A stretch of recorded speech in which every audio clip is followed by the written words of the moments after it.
Þetta er verkefni 10 heimspeki á blaðsíðu C13. Ég er búin að setja haus á skjalið í 10 punkta letri og línu undir. Ég er stödd hérna í header and footer og ég ætla að fara í fótinn, go to footer. Og þá er ég stödd hér neðst á síðunni. Ég get líka rennt niður með bendlinum.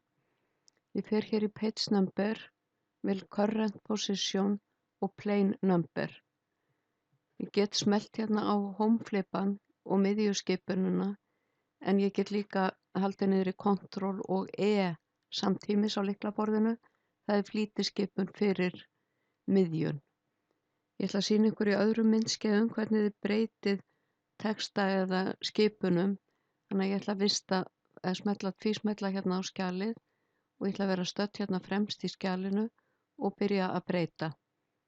Ég ætla að vista og svo geri ég nýtt myndskeið fyrir breytingarnar.